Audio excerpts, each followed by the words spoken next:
All right. Looks like we are live here on Broadway and Beyond Podcast. I want to welcome you all again to another wonderful evening here talking with some wonderful folk. Today's episode is going to be a little less heavy. We're going to get into some heavy stuff, but it's not going to be heavy the entire episode. But we're going to talk about some things that are going on in the news. And of course, we're going to introduce our audience to a wonderful inspirational hip hop recording artist by the name of Lu Bennett.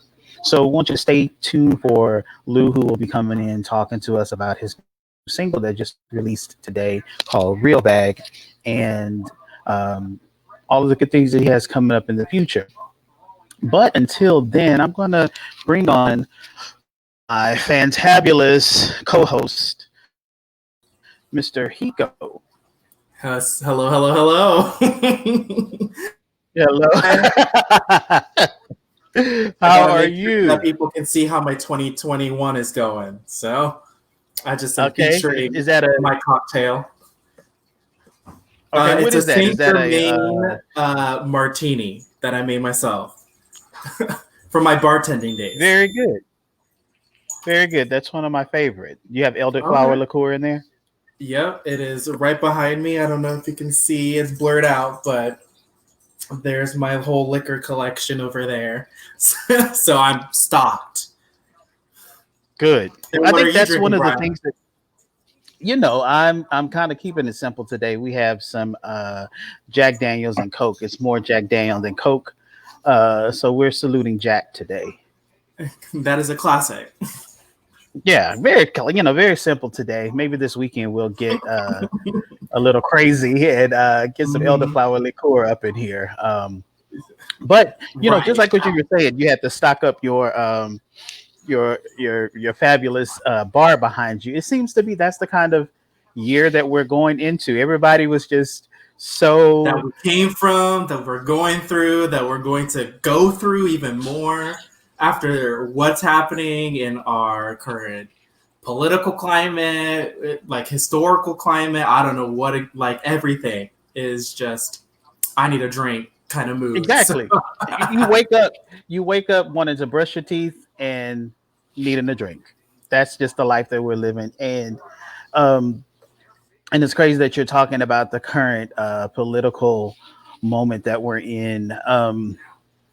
One thing that a lot of people were saying when we were in December, like what was it, November, December? Ooh, I cannot wait until 2021. I'm like, y'all are saying that like it's so far away. 2021 is in 30 days, and I don't foresee there being a big change or big difference in what's going on in our world. It seems like our president has gotten crazier. Our world has gotten crazier. This damn virus has gotten stronger. They were just talking oh, about a yeah. new strain of it today, and everybody was just like, "Oh yeah, I can't wait till 2021. It's gonna be It's this, gonna that, be and the so third." different. I'm gonna get my life together. We're gonna go out. Like, no, we're gonna probably stay in till the later half of this year. If our current political government or our government can get their shit together Right. and roll out this vaccine, but they can't even do that. So the seatbelt is still on because we're in for a rough rest of this year. And I think I was seeing a lot of memes. I was like, 2021 is just 2020 with bangs.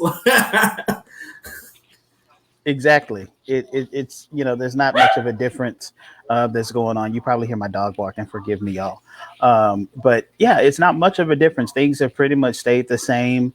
Um, of course, with the current historical element that we can add to our lives with the wonderful insurrection in our state capital. Hiko, now I know Yes. that you are a man of many, many thoughts and opinions Oh, on yeah, I this. have a lot of them. Unload. What are your thoughts? How do you feel about this crap? Well, I knew that the Trump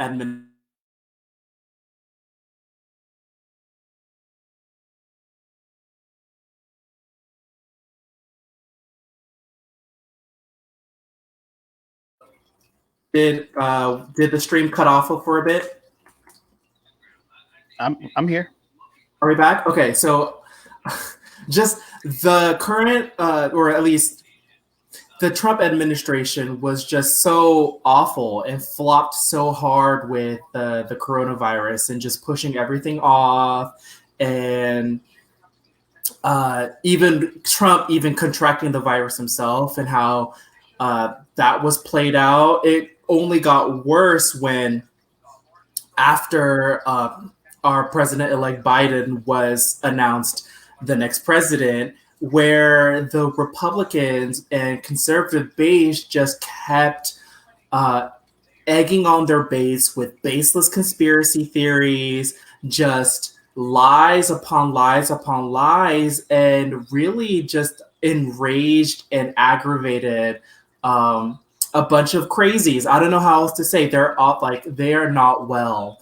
They are mentally unstable. They will believe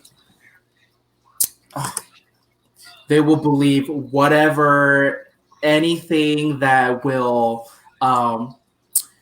support their own viewpoints, right? That isn't even like based in reality. And not only did Trump and the GOP and the Republican Party like bolster that feeling of unrest and unnerving attitude, but we have like QAnon, which is a whole other like right-wing conspiracy theory based in lies that there are some secret child eating nonsense that's happening that people actually believe in. And all that culminated into one of the most, I don't know how else to say, like enlightening aspect of our government, where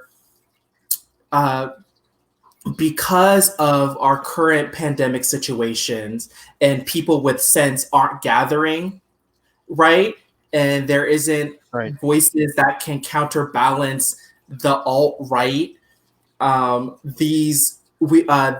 It was just a lot of everything that could go wrong went right for the GOP, but everything wrong went worse for people who had sense, because these crazy QAnon conspiracy theorists, right-wingers, KKK, white supremacists were able to gather. And not only were they able to gather, but they were able to escalate a horrible situation into going into the Capitol building and just being a mess, taking the podium that Nancy Pelosi speaks on, and just just the gag is that they were filming themselves. They were No filming mask. themselves, no masks, just in the building on Instagram, talking about how they are freedom fighters and just this is for America. It's just completely delusional. But they also, like, the gag is that the police officers were, or at least some of them, were letting them in. Like, they weren't even doing their And taking job. selfies. Did you see like the one guy like right at the door taking a selfie with one of the dudes? The mascot? Are you talking about the guy with the face paint No, and like? not Brunhilde. That's what we're gonna call him, Brunhilde. No, it was just one of the rioters. They were walking in the building, and like the police officer was right standing right there at the door, and homeboy pulled out his phone and took a selfie. And one of my posts, of course, I because I'm not out, we're not in the theater, we're not working, and so I use the Facebook is my stage, and my social media outlets are my stage. And so one of the things that I said was, this moment is the epitome of white supremacy, definitely, but white privilege. This is the definition of white privilege being played out in front of you on the television screen. For anyone to think that they're beyond reproach to walk into a federal building, tear things down, go into the speaker's office, put their feet on the desk, and then a lot of things. You hear the Republicans talk about how this impeachment is frivolous, and how this impeachment is the further divide. We've been divided and had divisive language for the last 4 years. So why not end it with a bang? If now all of a sudden the Republicans are wanting to be, the peacemakers, and now you have someone who has had this divisive language that rooted these fools on and said that I'm going to march with you. And when you hear somebody say something like that, that means you got my back. And Like, go I ahead. don't know how they can't acknowledge the white supremacy, even though they were flying Confederate flags. Some of them were members, like Proud Boy members. They were KKK affiliated people within the mobs, like, and they're trying to play it off as if Antifa, which is an ideology, not a group, Exactly. what somehow managed to take control of the narrative and planted themselves within the insurrection so that they could make the Republican base look bad. It's like, no, honey, no. This is all you. This is all your base. This is all your work. Ted Cruz, I don't even know how Texas could even give that man back his seat, because not only did Donald Trump make fun of him and his wife and He called his wife ugly. I know. I don't even know. Texas needs to get whatever it is together and like vote this man out, because I don't even know how this man was able to keep his seat. Because even an hour or a couple hours before the insurrection, Ted Cruz and another Republican senator had a mass text go out about trying to rally as many people to come to this march hours before the insurrection actually happened. And so I'm hoping that somebody is going to get fired. And it's that accountability moment as well, because, as you listen to the article, because there's only one article of impeachment, and you hear them talk about the insurrection and how he incited the incident. And it comes back down to that moment of accountability. We have this moment where you literally see all of the Trump family up there, with their brute machismo, and egging on this group of people to fight for their country, to don't let it go down this way, take back. You're hearing this language, and this language is very abrasive, and these people are taking this in word for word, because you're able to sit and listen to some of the people on the Capitol grounds, and they're literally repeating the stuff that they just heard 10 minutes ago, a few minutes ago, as they marched down to the Capitol. And so now here we are in this moment where the president got up there and his wonderful lawyer, Mr. Rudy Giuliani, and incited these barbarians, these savages, because we always, they're quick to call black folk savages and barbarians, so now the shoe is on the other foot, and like I say, the chickens are coming home to roost, baby. I don't want to hear Republicans talking about Black Lives Matter, or and how they said Black Lives Matter people were that black people need to get their act together, that they need to act right. It's like, no, look at your base, look at what they did, look at all your white people and what they did to the most important political building that we even have, where the biggest, the baddest, the bestest, whatever politicians all gather to decide what goes on in our lives. That is your base. That is your base that's running in there, pooping in the halls. Exactly. And, come on. like, what is going on? I don't understand. Savage behavior, and just to I guess sitting there watching it, it's like, wow, I can't believe they're doing this. But then here we are a week later, and it just doesn't seem real. And then they're crying because they got put on no-fly lists, or like, So you can hijack the plane when you get in your white rage and kill us all. but and it's just there's so many different aspects of this historical moment where not only is it the base that were riled up to try to stop our democracy from working the way it should be working, but the fact that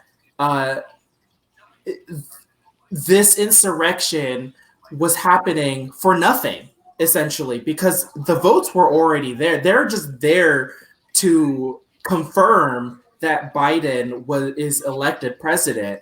And so nothing was going to change regardless of whether or not this insurrection, so help us God, was successful.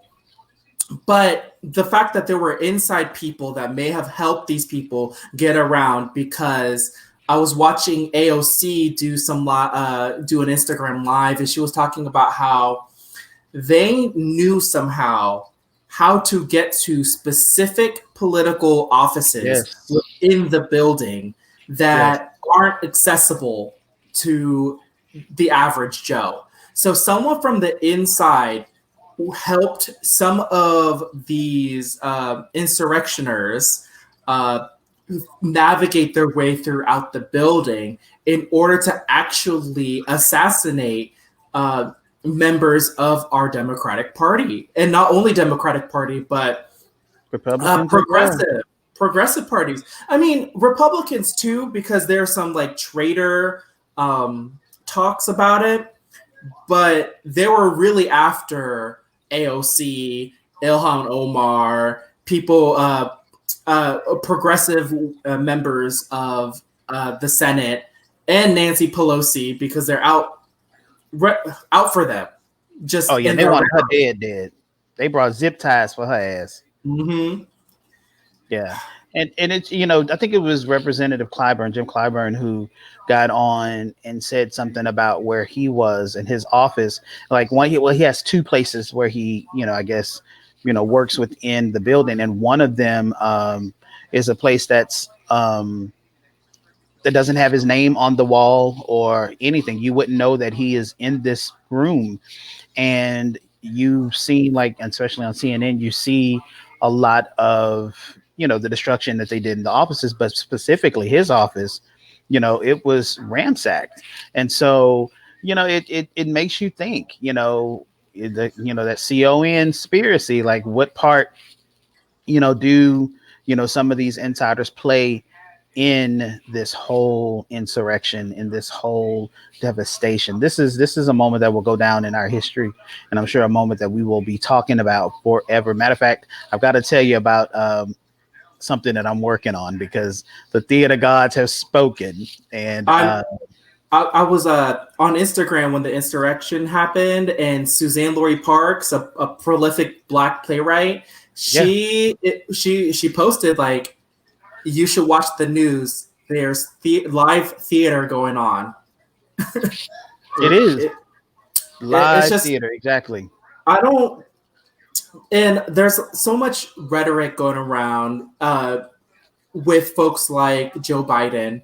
And I consider myself a pretty progressive person that has progressive politics, and I reluctantly voted for Joe Biden just because I knew the best tactic was to vote for someone that is more in favor of the politics that I have than white supremacy. So, but the rhetoric with Joe Biden here is that this is not the America that, this is not who we are, is pretty much essentially what Joe Biden is saying, that this is not a reflection of who we are, but I disagree.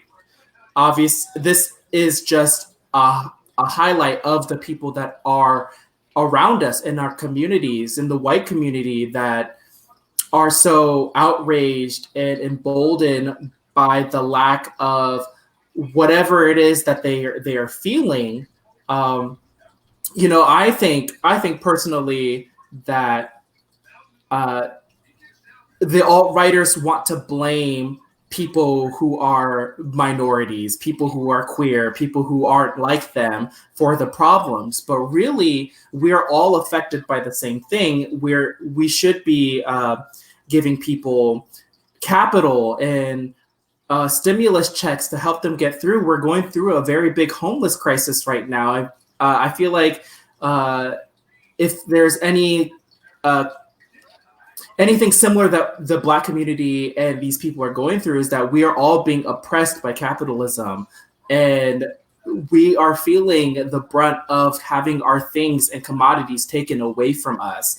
But rather than actually trying for progressive policies, the Republican base is actually trying to rally them around ignorance and bigotry and violence. And that is what is fundamentally different about progressive people and people on democracy, is that we are doing research and we're trying to figure out how to dismantle this shit.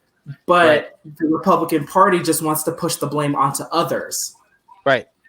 Right. So, And because that's easy. It's that scapegoat mentality. It's easy to push it off on others as opposed to look at yourself, find out where you are lacking, where your downfalls are, and how do you make it better. And we've seen a lot of that for the last 4 years. And I think I'm so glad that we're in a moment and a time now where we can see how things are played out on camera. As Susan Lori Park said, we are watching live theater right now. And when you said Joe Biden said that this is not the America that many are used to, well, in his eyes, that's the way he see it. But for me, this is America. This is the epitome of America. And in the words of one of my favorite rappers, singers, Childish Gambino, this is America. So we got to see, loud, live, and in color how America truly feels, how America truly reacts.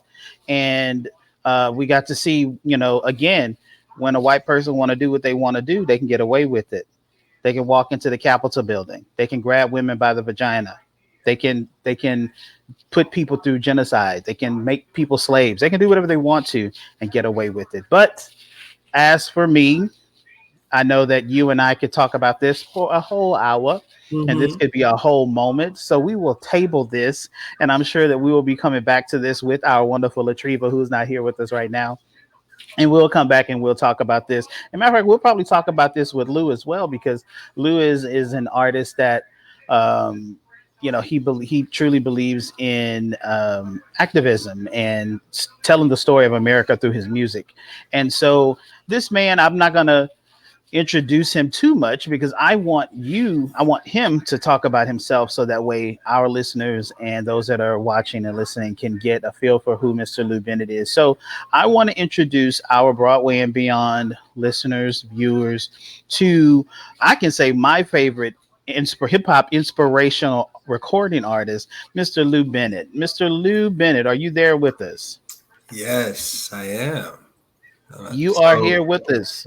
So I'm sure you heard us talking a little bit about what's going on in our world. And before we get into that, let's talk about you and what you got going on. So tell our listeners, who you are and what you're about.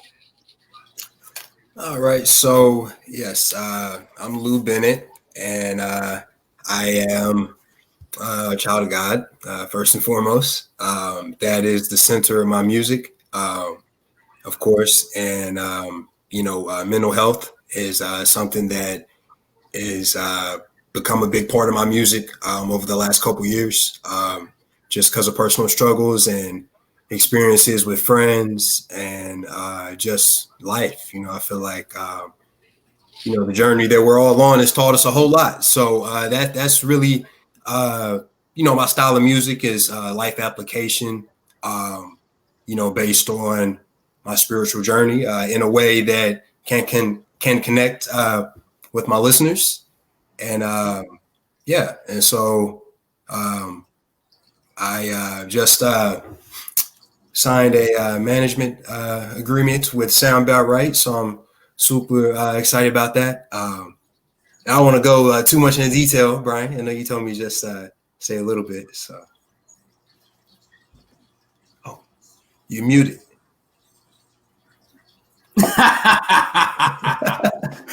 How about that? You sound good. All right. Before we go any further, we have to make this little disclaimer because our attorney just sent a message.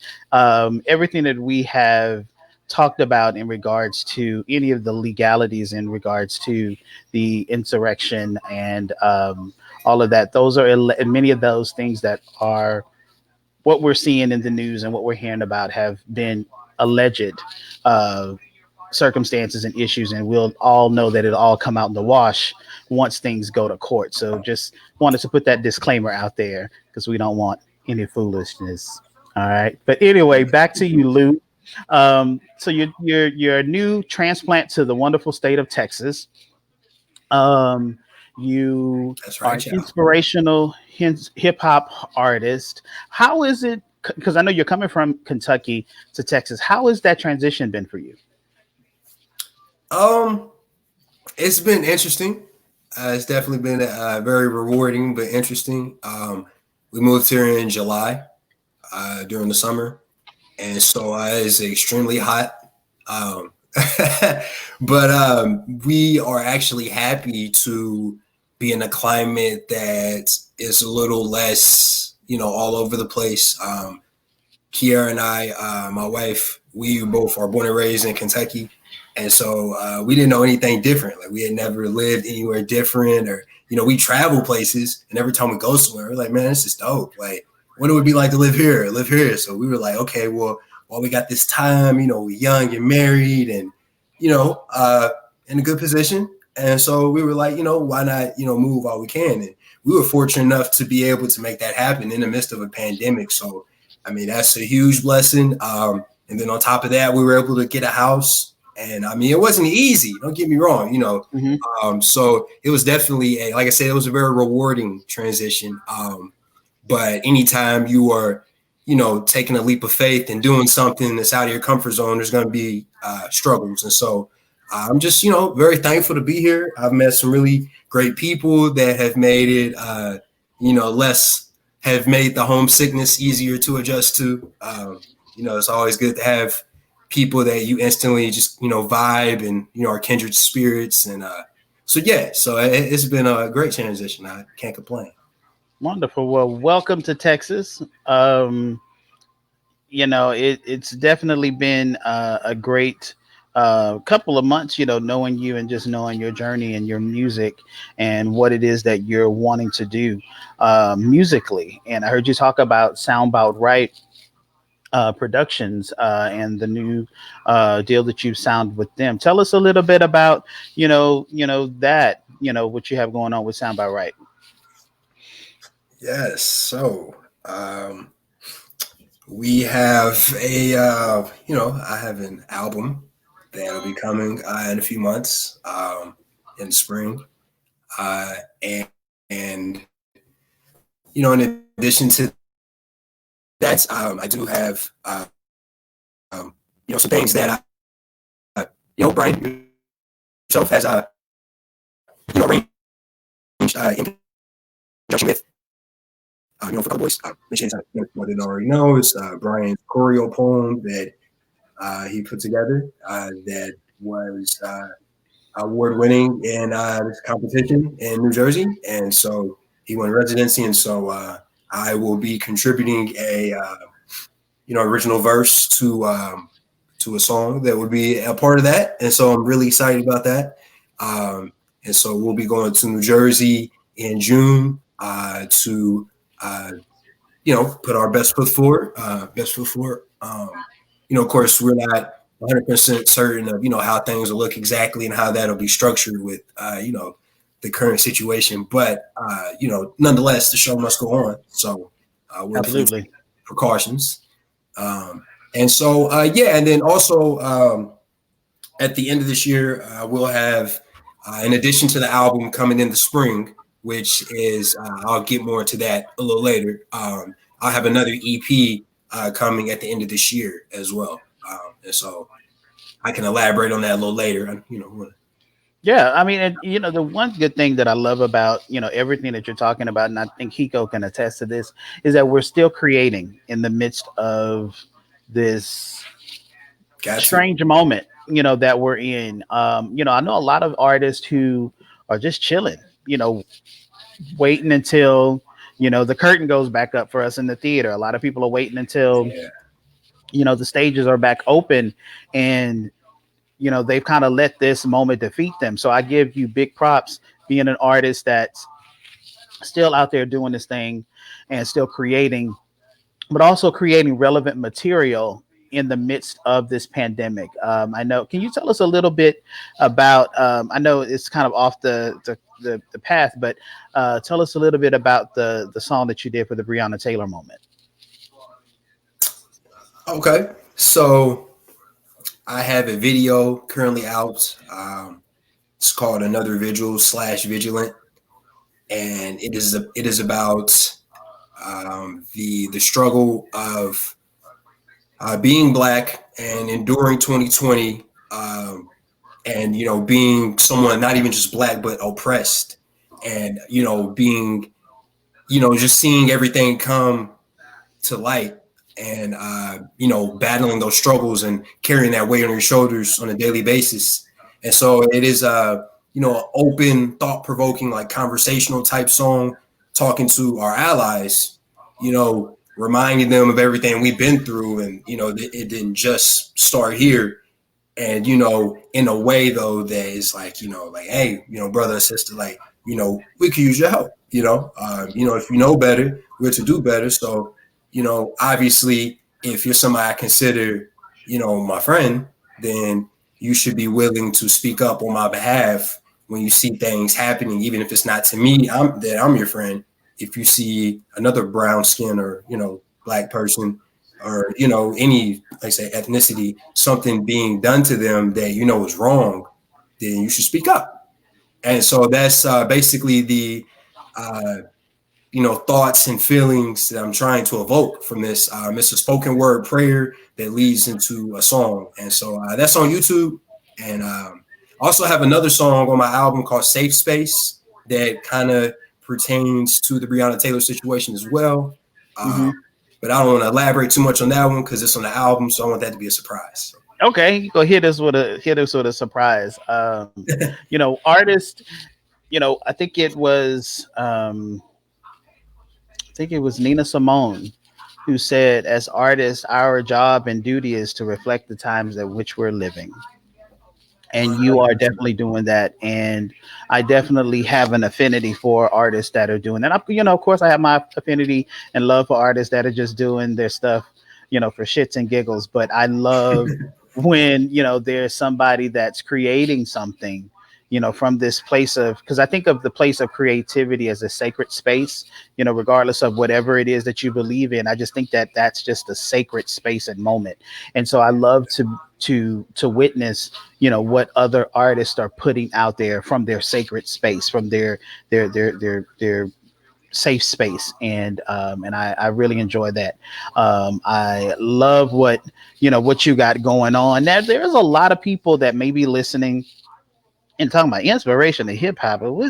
What's that? What is the inspiration of hip hop? Tell us, what is inspirational hip hop?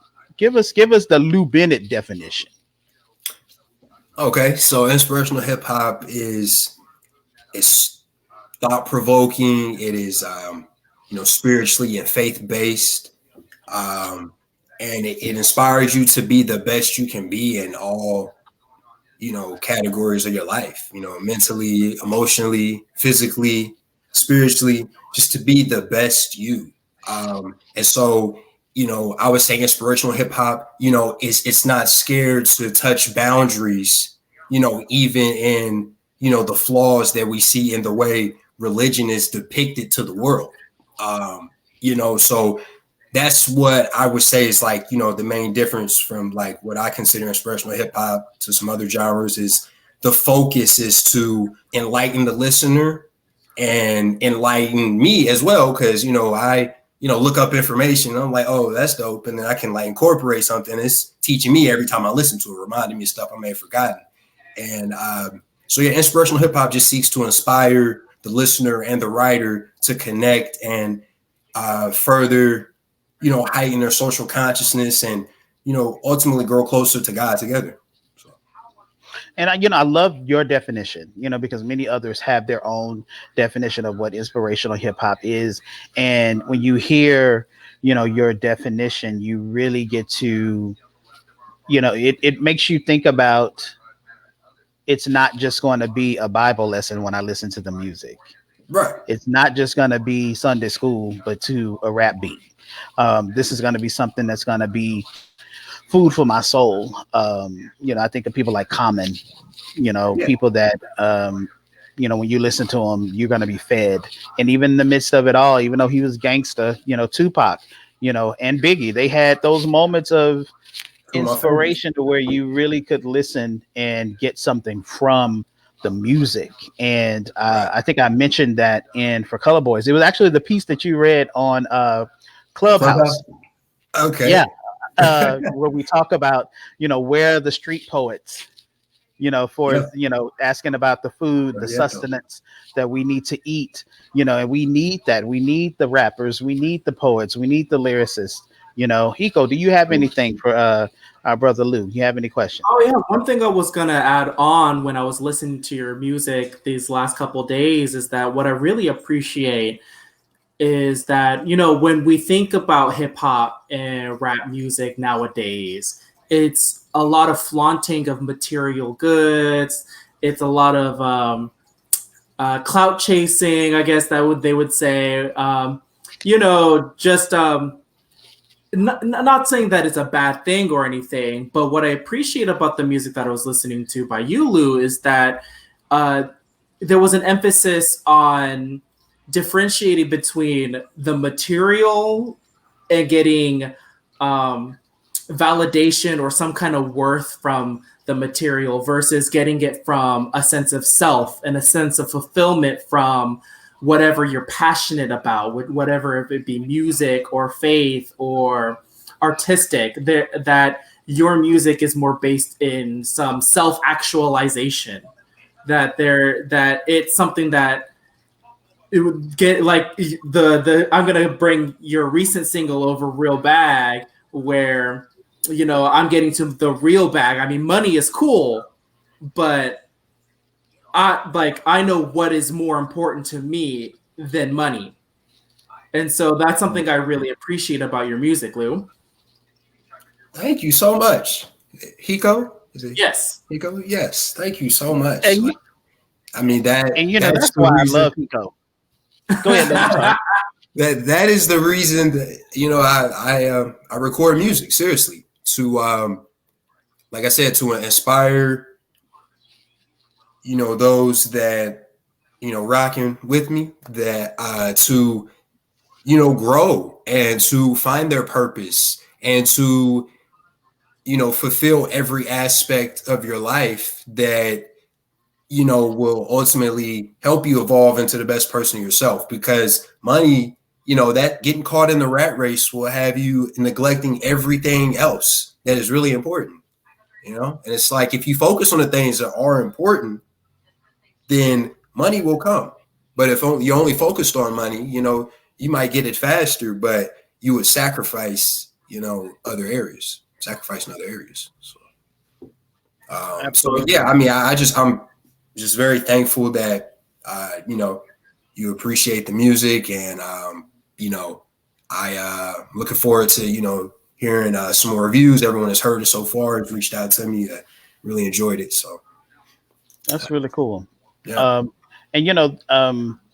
I think one of the things that I posted yesterday or late last night, because I was up, and it's so crazy because I've heard the song already, and I was like, "Ooh, it's released already. Let me go to iTunes."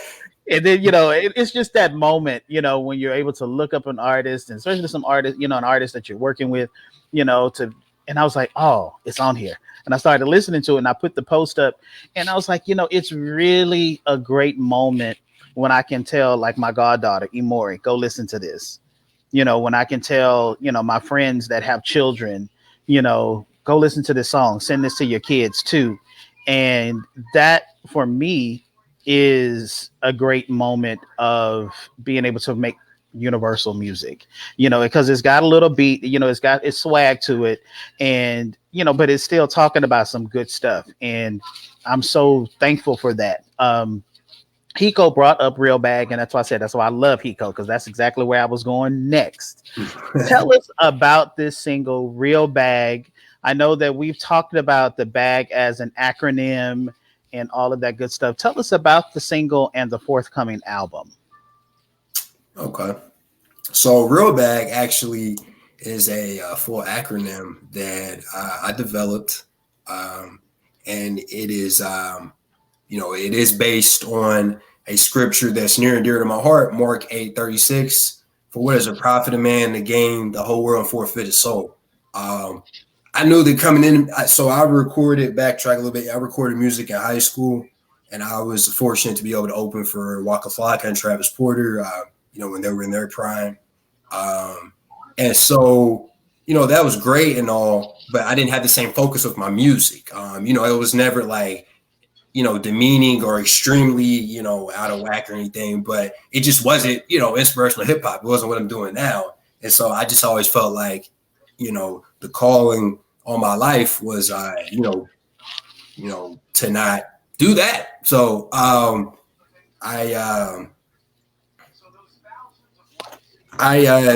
utilize this scripture to motivate me to always focus on the right things, which of course, is your, faith. And I'll just, break it down by letters. So real is respect, energy, armed, and love. And then bag is battle against gluttony. So I'll just briefly explain each one.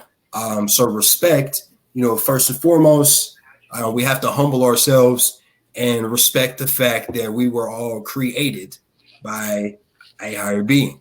And so, that it can be the first issue, we will believe that we are, that entity, and, don't want to, and, we lead other people to believe that, it's crazy. It's a TV show, but like my wife and I, we watch Ruthless sometime just to, kind of gawk at how crazy it is on the show. There's a gentleman referred to as the highest, and they literally, worship him like he is the Almighty. And it's just crazy. And so, you can't be doing stuff like that and think that, you're going to be moving, in the direction you need to go.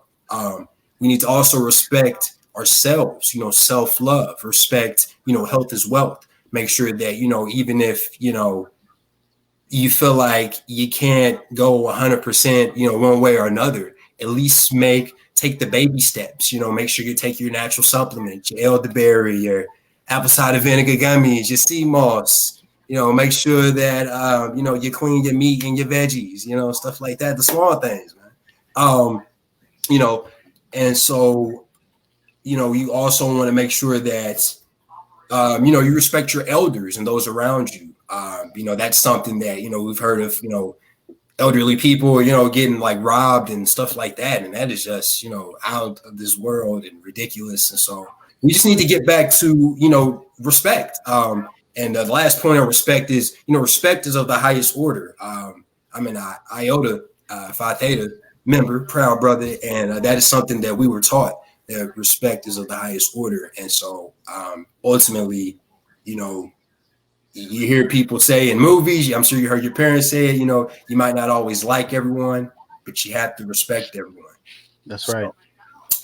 Next one, energy. So energy, what type of person are you? What type of vibe do you give off? Do you just claim to, be a good person, and then when nobody's looking, you do terrible things, like try to hurt people, whether it's physically or play mind games on people that, suffer with mental health, or, just people, people do things like that. It's sad, but, so what type of person are you? Do you always look on the bright side? If you're telling people, trying to tell someone else, what they need to do with their spiritual life, and you can't even look at this person and tell that they have a relationship or that they're any different, and they're just, they seem, real derogatory and, just not speaking and carrying themselves in a way that, a follower of Yahweh should. And so, your energy is really important, your attitude and just your outlook on life. The next one, the A, armed. So, you got to be armed, of course, with the breastplate, the belt of truth, the sword. You want the full armor of the Lord everywhere you go, and then in addition to that, though, you have to be armed with knowledge. You can't we can't complain and sit back and not arm ourselves with ammunition to understand what's going on so we can speak from a standpoint of, education and not just, speculation and, conspiracy theories. We have to actually have the facts, have those facts in order before, you ever make any type of, before you ever make any type of, decision about, what you're going to do or, anything, because if you don't have all the facts, you might make a decision out of ill will and it could be costly. So the last one, last point on that. So in terms of, protocols that goes, with in the government, if there's something, like in your local government or, even with the way that, if you feel something is wrong, in, your church or, in one of your organizations that you regularly attend, if you don't have the facts to back up what you're saying and you just say, I feel like we should do this. Well, how is anybody going to hold any type of weight to what you're saying? So you got to have the facts. Love is the last one, part real. God is love. So in your relationships, you should be displaying love. You should, spread love to your neighbor. You should just treat people from a place of love. And, in your marriage, that love should be agape, like no matter what, it should be the highest form in all way, always, like you should just completely, care for and love, people in your life because, time is limited and, some people don't even have the chance to be in, situations that we're in, those that, have somebody or, maybe somebody did have somebody and they lost them to COVID in 2020 or something. So we just got to be thankful for the small things and always operate out of love. And, sometimes we can get a little too big headed and think we don't need anybody. You get too prideful and, I'm guilty of it too. And so it's just really important to, humble yourself and recognize that we all need love. It's a basic need, in Maslow's hierarchy. We all have that need to belong.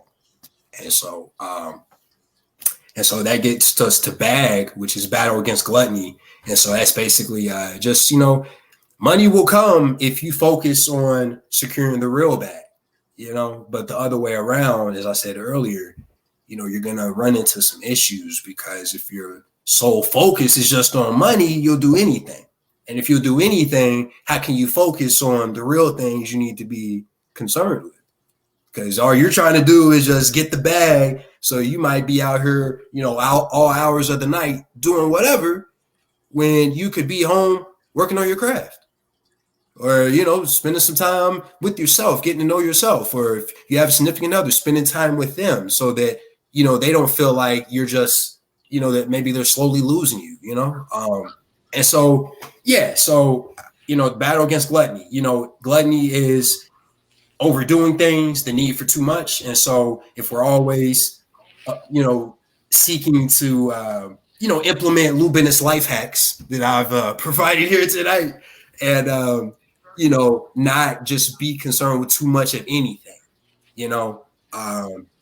if you like to drink, okay, just that I do like to limit it, you don't want to like to kill your kidneys, so just moderation, if you like to, you like to play basketball, okay, well, obviously there's other things in life. Once you become an adult, you can't just play basketball all the time. You got to make sure you can pay the bills. You got to make sure you can do this, make sure you take your kids to school. You got things and priorities you got to put in order. And so, we just have to be content.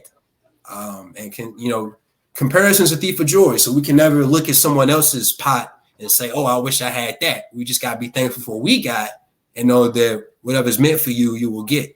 And so that is real bag, man. That's the real bag. I love a good old acronym. I do. I love a good old acronym. But I love, the real part is real. It is. But I love the battle against gluttony. That's that's sticking with me right now in this moment. Because it could be anything, junk food or anything. Yeah. And I think, and I was talking to my mom about this the other day. I said, we don't need to live a life of excess. Not so much saying deprive yourself, of living either. But if you got 12 purses and you only use one, then why we finna go buy 5 more? Right. If you work with what you got. And I remember as a little kid, Reverend Benford at Rising Star Missionary Baptist Church in Texas City, Texas, he would say overindulgence in anything is a sin. Even water. You drink too much water, you go drown. Exactly. Nothing. So definitely, and I love that. And I love that real bag has a meaning outside of just, for face value, what it could be. Right. Now, I know that we've talked in the past about the album, and, you were talking about the mental health pieces that come along with the album. Del, can you give us a little bit, about that piece of the album and how you're addressing mental health from a inspirational hip hop POV point of view? So in March last year, 2020, I was let go of my job due to COVID. And so I literally had this album done, right? And so I reached out to some people in my circle that I trusted and, got their opinions on some things. And they made some suggestions. And so, I humbled myself. And I was actually just watching an interview on Instagram Live with fellow with and Flame, the and he was talking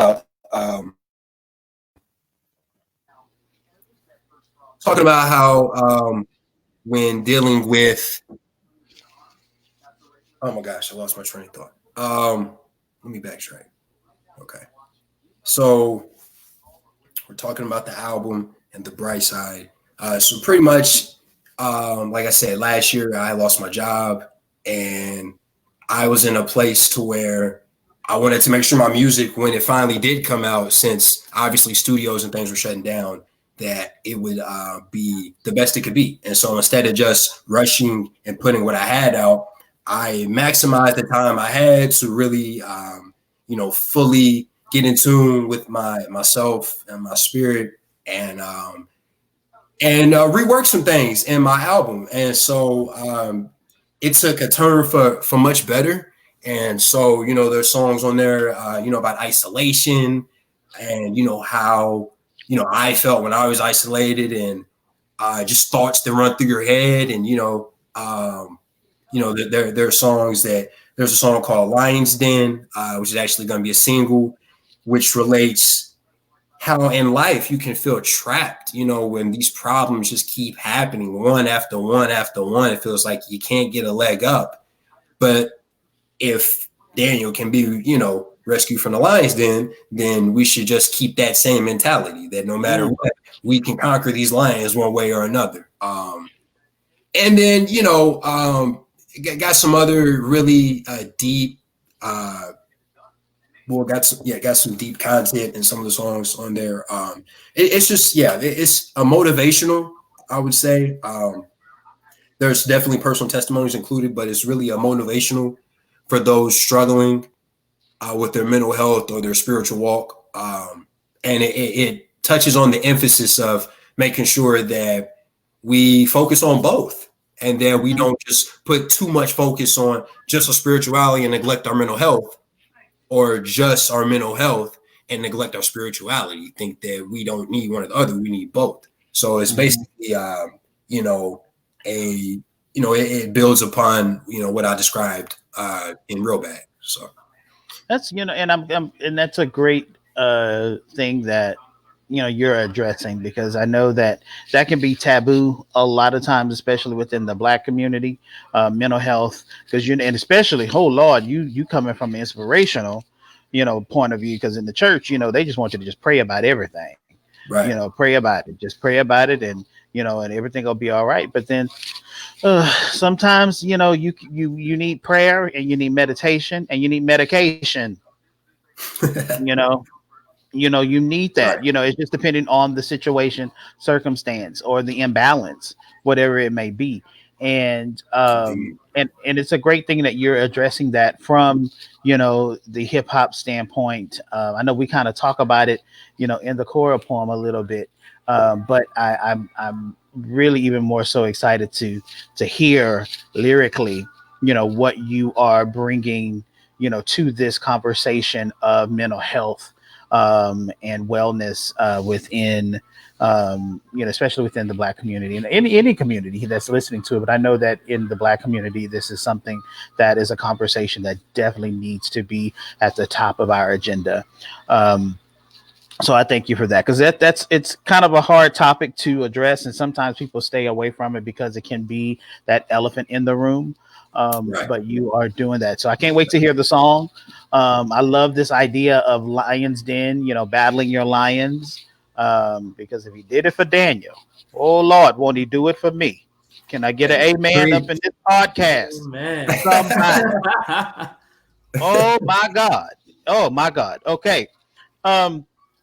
So as an artist, we want to collaborate. That's the name of my company, the Creative Collab. I love sharing energy and ideas with other artists. He doesn't know it, but I really love this little young. I won't say little and young, but he is a young star. But he's very, very, very, very smart and intelligent, and I love sharing space and energy with him, and as well as many others that I've worked with. I just love the opportunity to collab in space with people. That's why I miss the theater so damn much. I just miss working. But as a inspirational hip hop artist, and as a recording artist, who would you want to collab with outside of myself? Because I'm just that fella. But outside of me, who else would you want to collab with in this industry?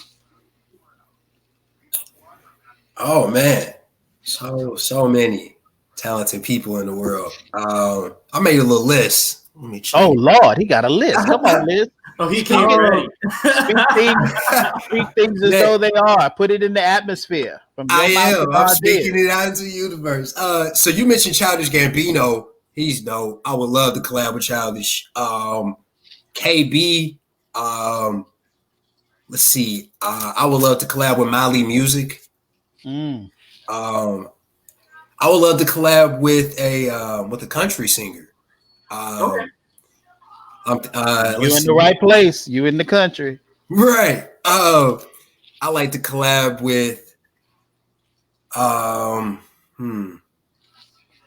Bizzle. There's a guy from Houston.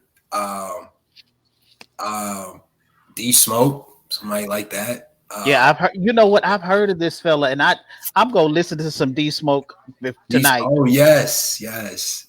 This is the second time he's come up in a conversation. When I was listening to your music, it reminded me of J. Cole.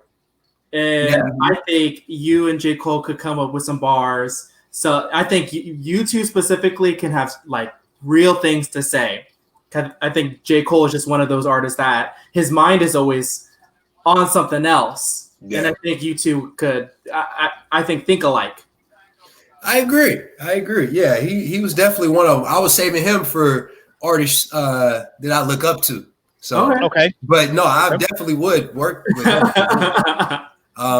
Toby and Wiggly is another one, right here in Houston. And gotta give credit where credit is due, doing this thing. So yeah.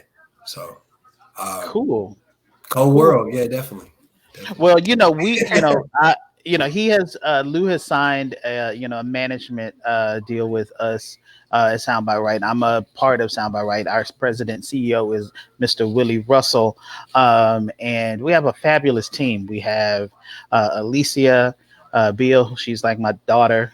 She's working in the management game as well. And then of course we have my other daughter, Miss Alexandria Scott, who keeps me on not point, pernt. She used to be on pernt, making sure that we don't have no lawsuits or anything. But she keeps me on pernt. She was the one texting me. Alleged. And we have a really, really, really awesome team.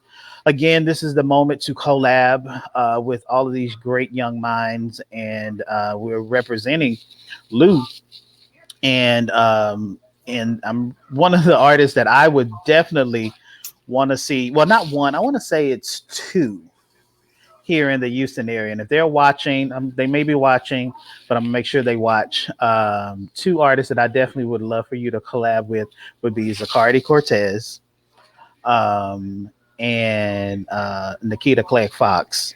One being is that they're completely totally opposite out of the hip hop genre. So I would love to see what these two artists from two sides of with the same message but different genre, what they could collab and create. So those are two artists that I would definitely want to see you work with. And those are two artists that we're going to hopefully see what can happen with them. Sounds good. But yeah, that sounds about right. Yeah. That sound about right. So why is it important that we continue to create in this pandemic? And I guess Hiko, you can take this question as well. Why do y'all think it's important that we continue to, exchange in moments like this with the podcast, create music, create choreo poems, all of that stuff? Why do you think it's important that we continue to do this, even in the midst of this dark ass cloud? I feel like Charlie Brown sometimes when I wake up. I don't know if y'all watch Charlie Brown. Oh yeah, as kid, yeah. Because Charlie Brown, he'd have that gray cloud walking over him, and every time he'd walk, he would, and I think sometimes that's the way I feel, within the craziness that's going on, but still, I'm creating. So why do you guys think it's important that we still create? Hiko, take it. Well, like you brought up Nina Simone. Exactly what Nina Simone says. Like, as artists, we have to reflect the times that we live in. Otherwise, what are you doing? It's so important because so many people right now are leaning on people who are creative, who are entertainers, to get them through hard times. And I know that when I go through personal moments of struggle, that there are lists of go-to artists that I personally go to, films that I personally watch, musicians that I listen to that help me get through, those dark clouds to get to the other side. So it doesn't even have to be like a political moment, but sometimes that you need to be proactive in your life, that you need to keep on going, that there's always a way if there is a will. And so that's why I am so glad that we are speaking to a local artist like Lu Bennett, who is being a voice like that in the music sphere, that is spreading awareness to mental health and faith, and seeking validations outside of what our culture is so obsessed with fame and vanity, and how he would say gluttony, that he's trying to be, Lulu is being a voice against the material and trying to get to what's real. So if you are listening, please go and stream Lu Bennett. Bag. We got Kimbra on, who was a popular Christian hip hop artist. So yeah, y'all should definitely peep. I didn't want to cut you off though. Were you finished? Or? Yeah, I'm done. You can take the stage. Cool. Yeah, man. I agree with everything you said. And yeah, so I think it's important for creatives to create in the pandemic because if not, the latter would be depression. Think about it. You take an artist who this is the way they feed their families, and you take that away from them. No stadiums, no arenas, no crowd interaction that need to belong that I mentioned earlier. You take that away from them, you hit their pockets, and they're just sitting at home and not doing anything, on a day-to-day basis. Like, you could be the most spiritual person ever, I mean, got all kinds of joy in your heart, but eventually you're going to feel a hint of some type of anxiety or depression when you are cooped up in a house like that. Anybody's going to get a little stir crazy after a period of time. You maybe endure it for a while, for a season, but eventually it's going to get to you. And so I think it's so important for the mental health of, myself and others, as I saw when I was off work, that I had to write music. So I was like, you know what? I got all this time on my hands. Yes, like I'm going to do whatever it takes to, make this project exactly what it's meant to be. And, maybe it was meant to be, that I lost my job because I was able to do a whole lot of music in that time that I wouldn't have had that time to really sit down and be patient, and really meticulous with it. So it's very important. Yeah. And I think, especially for believers and, and all of that, I don't believe in happenstance with God. I think that things happen because they're supposed to happen and things are divinely orchestrated. And I think that's all, of what you've been talking about with having that time to reflect and really put yourself into the music and question the choices, that you made. So I think that's that divine intervention when, when God, steps in and, and makes things happen the way he wants them to happen. So as an artist, we have our favorite go-to albums. Let's say you're stranded on an island and you only have 3 albums that you can take with you, or 3 albums. What 3 albums would that be? 2014 Forest Hills Drive, Illmatic by Nas, and The Miseducation of Lauryn Hill. That's my 3. Now, what was that first one? Because I don't know that one. Oh, 2014 Forest Hills Drive, J. Cole's biggest album. J. Cole. Okay. Yeah. Okay. So a little J. Cole, a little what did I say next? Nas, yeah. J. Cole, Nas, and then you throw some Lauryn Hill in there, a little singing, a little, female lyricist. Oh yeah, I'm good. I got a nice balance. Yeah, Lauryn Hill is gonna give you everything you need. Yeah, I like that. Yeah. That's good. So I think Hiko, you probably had to, if he had to step out or something's going on with his connection, because we're all trying to navigate through this new norm of this whole, virtual streaming world that we're in. So I understand when, there he is. He goes back. He is back. He goes back. He goes back. Back again. What I missed? I heard the 3 albums that we have to take, or that if there's any. What did I miss your answers? No, he gave them. He gave them. Yeah. I didn't even name one of mine. I named 3 of my favorite artists. Yeah. Let's see. For me,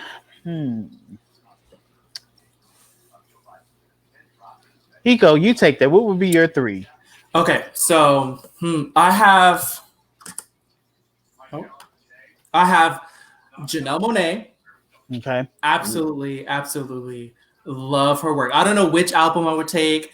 I mean, The Metropolis is just like, for me, like just an insane combination of funk, Afrofuturism, just the way that Janelle Monae is a storyteller and how she talks about Black issues through a cyberpunk futuristic way aesthetic, but fusing jazz, funk, hip hop, just black music. It really like take it to the next level. She's kind of like an Andre 3000 type kind of artist where it's like, wow, just your mind. But then again, maybe I would take. I'm sorry, my camera is just doing some wonky things, but I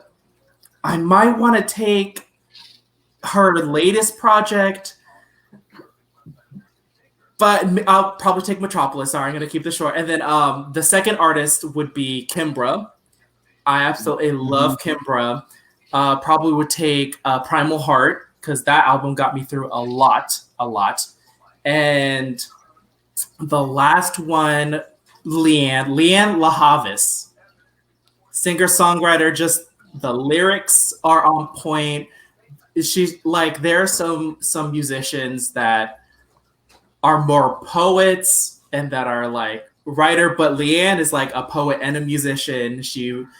Her parents are jazz musicians. She shreds the guitar like crazy. And not only is she beautiful, the music is on point, but the lyrics too is just the way she puts words together to form these crazy sentences. What's her name? Just Leanne LaHavis. Yeah. I absolutely she's a woman from the UK. I love her so much, and I hope that when we are out of this pandemic, that I will find her performing somewhere, and I will go see her. Like she is an artist that I have to see live one day. Man, put that in the chat, bro. I'm gonna have to look her up. Yeah. Okay. This is hard for me. 3. Yeah, it was hard for me too. I probably would not even take those 3. I'd probably lied. 3. The first 3 came to mind. 3 of my favorites. I think for me, I know absolutely the first thing that I've got to take when I walk out the door is gonna be the greatest hits of Jennifer Holliday. By far one of my favorite singers ever. And she's a H-Town girl. She's the original Dream Girl. Second would be definitely Audra McDonald, How Glory Goes. Then it's gonna be hard for a third because I've gotta it's kind of hard for the third, but it would be either the complete Ring Cycle by Wagner or Leontine Price in Madame Butterfly, and or Ragtime, the musical. So yeah, I'm that music nerd. So I wouldn't want it to be something that I would normally listen to daily. I would want it to be something that I have a love for, that I could listen to all day, over and over and over and over again. So those would possibly be the ones for me. And then of course, an album by Lu Bennett, of course. Yeah, I mean, I didn't want to be, hey, and, ain't nothing wrong with being gregarious, because sometimes what the song say by Donald Lawrence, sometimes you have to encourage yourself. So yes, sir. Wow. Yes, sir. Definitely. You're right. So there are a lot of independent artists. We just had matter of fact, that's how we met Lu. I don't want to say we discovered Lu, but that's how we met Lu during our Soundbout Right, the Nightmare Before Christmas virtual talent showcase. And that's how we were introduced to Lu, through that moment. And Lu came in. You came in second place, right? Right. Okay. And as an up and coming artist, Lu, what is some advice that you would have to, another artist because artists like you are people that really are going against the grain, that didn't drink the Kool-Aid, that don't believe the hype, you know, because it would be easy for you to be rapping, tipping on fofos and all that other stuff, but it's a little bit deeper when you go into a genre unlike what you're doing. And so, what advice would you have for another, be it a singer, be it a rapper, anybody that that has this message inside of them that might want to go the way you're going, but they're kind of confused. They're kind of, convoluted by the images that they see on social media, on Clubhouse, on whatever. But what is it that you could tell an artist, that wants to go into an inspirational, uplifting, genre of music? I would say you gotta know your why. You know, I used to sell cars. When I sold cars, that was the main thing told us in the sales meetings. Like, know your why. You come in here, you put in all these hours, you're grinding, you put all this work in. But if you don't know your why, you're eventually going to get burnt out. And so, when you know your why, no matter what obstacles present themselves or how difficult it gets, even when you get those slight urges, like, man, like, I'm college educated, I could really just get a job, or I could really just start a business, or, and it's why, you may have alternate routes you could take. If this is really what you want to do and you feel it is your, ordained purpose and calling in life, then you can't run from that. You got to walk in it. And so that being said, you're going to have to get it together, because you got to know your why. Because if you don't know your why, then you're going to fall into the trap that Real Bag speaks about and only want money. And that's all you're going to care about. You're just going to be on this wild chase, just trying to secure the bag. And don't get me wrong, I'm not saying like, get your money, boo. But secure that real bag too. Like you got to. It is inevitable, And so, yeah, I would just say, just know your why, stay true to who you are, and never get so consumed in like social media or, always thinking about music that, sometimes I find myself struggling to even, talk about other topics. And, I thank the people close to me for bringing that to my attention, but you never want to get that consumed, that you can't just enjoy life and be a normal person.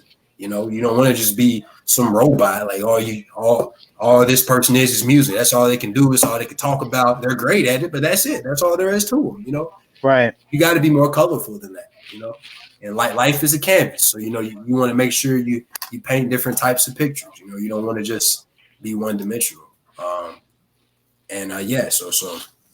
you got to stay inspired. Essentially, you got to. If you're not inspired, then people will hear that in your music. If you're just making it just to make it, the content that you choose to talk about, even if you don't want to be an inspirational realm, there's lots of artists that are, even Trey Songz, for instance, made a conscious song in 2020. I forgot the title, but, he made a song talking about police brutality and Black Lives Matter. So, artists are, seeking to become, show their wokeness more and, share those types of messages. And so I feel like, most people at some point are going to incorporate some type of positive message.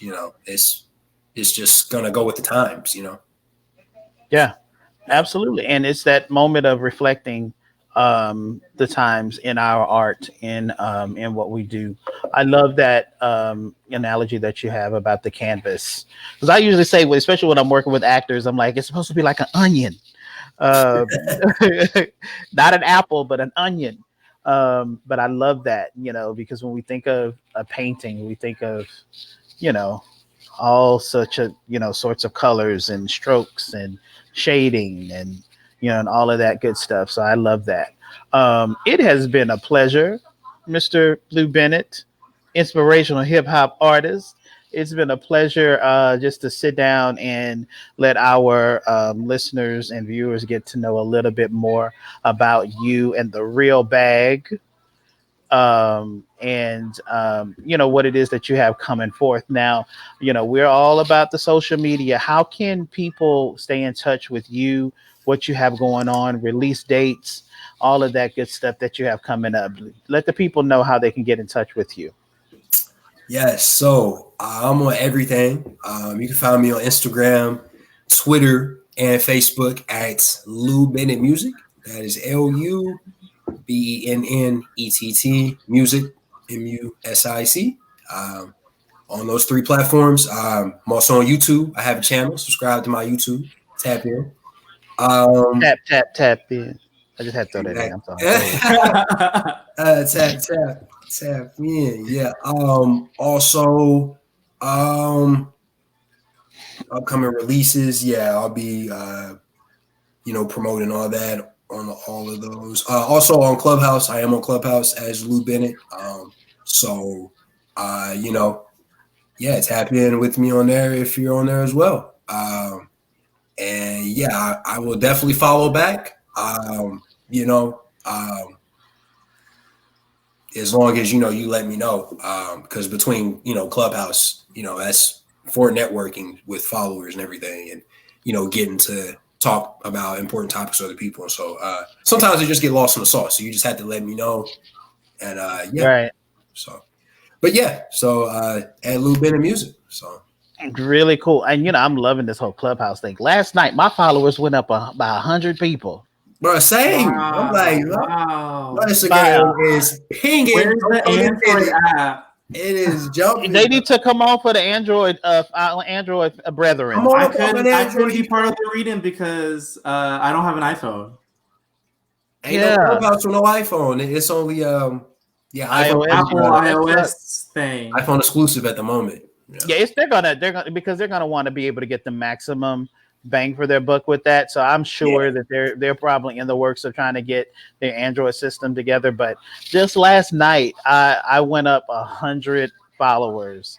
Wow. And engagement too, not just people following me, but like people really going on Instagram, and I've gotten like DMs. I'm like, dang, I feel important. I feel like that moment off of the help. You was important, you was kind. I felt like that.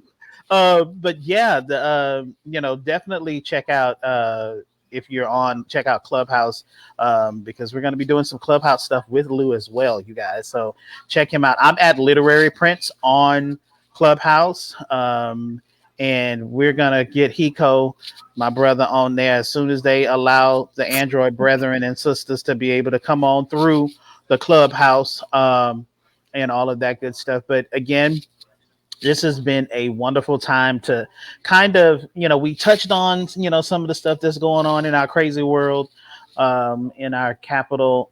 But it was just a great opportunity to just talk about music, talk about, inspiration, have some good, banter back and forth in regards to, Lu Bennett and, his upcoming his single that released today, Real Bag, and an album that's forthcoming in the spring.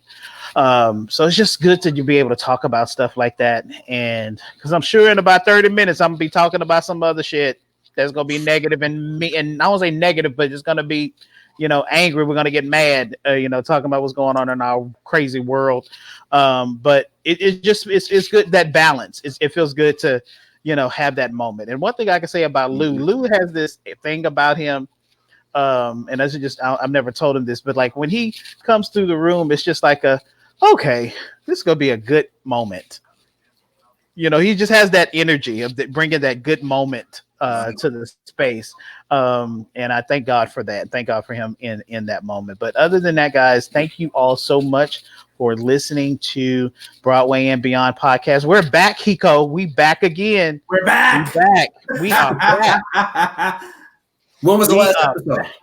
Well, the last true episode with us was like months and Sundays ago. It was last year. How about that? Wow. It was last year. But we're back. We're going to be, hitting you guys hopefully 2 times a month with the podcast, with some stuff that's going on. And as you know, Hiko and I can be a podcast topic without, even having to just think about, what we're going to talk about today. So we're going to definitely make sure that we catch up and we're going to be able to play some of the music. For those of you guys that are watching the podcast, you're going to be able to have the moment tomorrow where you can listen to the podcast on wherever you stream your podcast, be it Spotify or Apple Podcasts. And then also you'll be able to listen to Real Bag. You'll be able to listen to it on the podcast. So stay tuned for that. We definitely will be coming back to you with more theater news, things that are going on within our world, within our country, but then also moments like this where we're going to be talking with artists. I can tell you there's a very interesting moment that's going on politically in my hometown, and I can tell y'all we are going to be bringing you guys the tea. And when I say the tea, the TEA, we're going to be bringing it to you loud, live, vibrant, and in color, because it's getting ready to get very interesting in Galveston County with this election that's coming up on May 1st. So we're going to be bringing that to you as well. Some theater stuff, some music, some For Color Boys, some Lu Bennett, some Hiko essay. Y'all go follow Hiko, because he's not talking about himself, but y'all need to go follow him on YouTube, because he has like this whole essay. Tell us a little bit about that essay, because I know we're getting ready to wrap up, Hiko, but give us a little bit info about that essay, the last one you just dropped. Oh my goodness. Okay, so I run a YouTube channel called Notebook, and my background is in theater performance, but I was blessed to have met a critical race theorist who is also a Shakespeare scholar, and he used critical race theory to analyze media, and his medium and platform was theater. And so in university, I was able to study under him and really like take on art in a very different, like higher, like level theoretical framework. I know I'm making a little harder and a little denser than it actually needs to be. But my last video on Notebook, I touched on a K-pop artist named Lim Kim. And Lim Kim, she is aware of how people view. I'm sorry, my camera is just being not cooperative this last half, but Lim Kim is a K-pop artist, right? But when we think about K-pop, we think of like BTS, we think about Blackpink, and we think about like really saturated, very like Britney Spears, but Korean kind of like artists, right? Where they're just kind of sold and marketed to us for massive consumption. But Lim Kim, she in multiple interviews, she talks about how she wants to decolonize K-pop, especially because when you think about what K-pop actually means, that it just means Korean popular music. And so Lim Kim is an artist that's inspired by hip hop, electronic music, but also her last EP was called Generations. And she has a song called Yellow. And she talks about, why do we call people who are from Asia Asian? And so she's talking about how, she's the queen, she's a ninja, she's hot like wasabi, but the context of the music is that she, as a Korean woman, is being forced to identify with other cultures and people and communities just because she's from this one continent. And so her music pulls inspiration from different Asian countries, and she tries to tackle on this concept of who is Asian, when we call someone Asian, what do we actually mean by that? Because Lim Kim, as a Korean woman, her ideas about what we think about as Asian is going to be completely different from how people from the United States is going to think of Asian. And when I did research on this, people in the US, I'm sorry, this camera is just it's staying on, but it's upstaging you. I know, and I'm trying to drop some knowledge, but in the United States, we typically think of Asian people as Chinese, because we have a really rich, I guess I wouldn't say rich, but we have a very complicated history with Chinese slave workers who built our railroads in the U.S. And we have Chinatown riots where Chinese people were talk about the pandemic, but they're in San Francisco. There was a virus that was spreading in San Francisco in the 1960s, 1950s. I can't pinpoint the date, but this virus was put on Chinese people in San Francisco, and so this is just me rambling on about saying that a lot of American political issues that deal with Asian people are around Chinese people. So that's why when we say Asian, we're usually thinking of Chinese, Japanese, Korean. But in the UK, when they say Asian, they're referring to South America, because England had a colonial history with India. So I don't want to make this like super long and long-winded, but you can watch that video. But this is what Lim Kim is trying to tackle when she's talking about decolonizing in her music. And she's using hip hop in its original context, which is to speak truth to power, essentially. So she has a lot of feminist themes going on in her music. She's tackling on racial identity with yellow, and also when we're talking about decolonization, she also has music that is strictly about Korean and Korean culture and what that means to her as a woman and as a woman from Korea.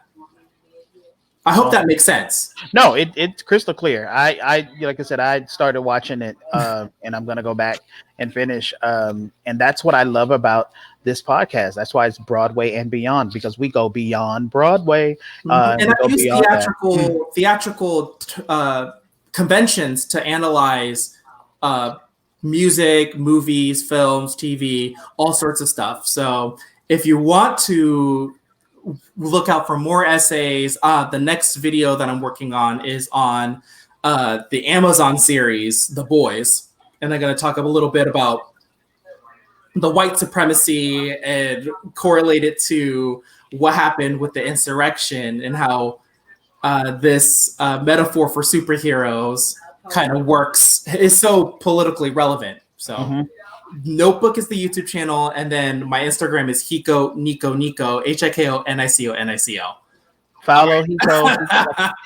Hiko is deep, honey. He is deep. He's gonna give you. I wish I could just do a TikTok dance, but my brain doesn't work like that.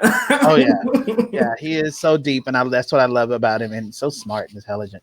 But anyway, guys, again, this is the kind of stuff that you're gonna get on the Broadway and Beyond podcast. Again, I want to thank our special guest, Mr. Lu Bennett, who has a single that just dropped out today called Real Bag, and a full album that we'll be releasing this spring. So make sure that you guys stay tuned for all of the good stuff that's going on. Follow his Instagram as well as his YouTube channel. There's great content on there. There's music and all of that good stuff. And of course, stay tuned for what's going on with us here at the Broadway and Beyond podcast.